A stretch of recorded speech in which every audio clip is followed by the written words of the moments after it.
Hopefully you were fortunate enough to end up with one of these mums for Easter. They're becoming more and more popular for the Easter season. And if you did receive one, you're probably asking yourself several questions. First of all, how do I take care of it inside?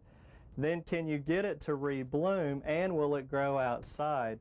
And to answer these questions, you really have to know what type of mum you received in the first place. Whether or not it's a florist mum, which means it's a mum that's really not cold hardy and wouldn't survive outside during the wintertime, so you can't plant it outside therefore.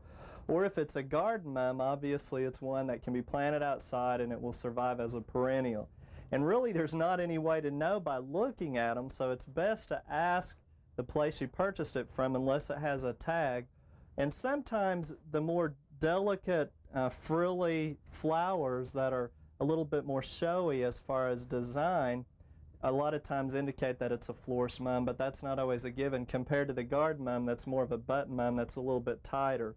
And I know this particular one is actually a florist mum, so we wouldn't be able to put it outside. But if you did receive a garden mum, once the flowers begin to fade like this one here, what you can do is just go ahead and plant it outside after the frost date, cut it back, and then just kind of let it do its thing, fertilize it, water it like you would any other perennial. Now if it's a florist mum, as with any mums, once you're growing them inside where they're flowering, you need to take them away from the bright direct light because that will cause them to fade a little bit. So while they're being enjoyed inside, take them away from the bright light, set them on a table or something, and then again once the florist mum has started to fade, you would do the same thing. You just cut it back. And this one could go a little bit longer, but I want to show you what you would do once the flowers begin to fade and there's not much use to it.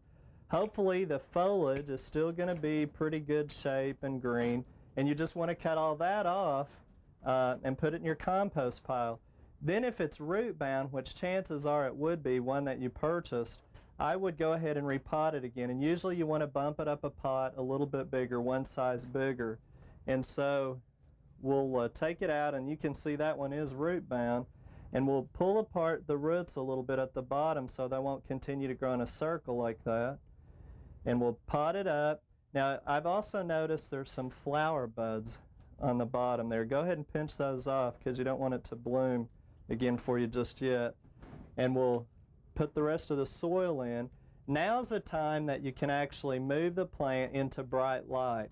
It will take a lot brighter light now because there's no flowers for it to fade. So you could put it outside on the patio. You maybe have to do partial shade outside. Indoors, again, full sun. Now you'd water it, fertilize it on a regular basis, not too much as it grows, and just try to basically keep it alive and growing.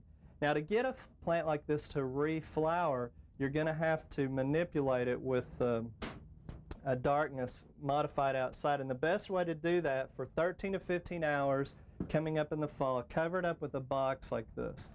And then don't let any light through it, say at dinner time, and then take the box off at 8 in the morning.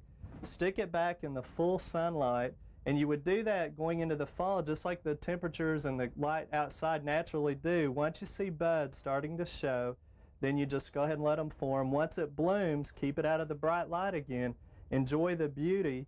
And I tell you, it's a challenge, but a lot of people like to do it. And if you didn't get an Easter mum for the holidays, you might go out now, you'd probably find a lot of them on sale.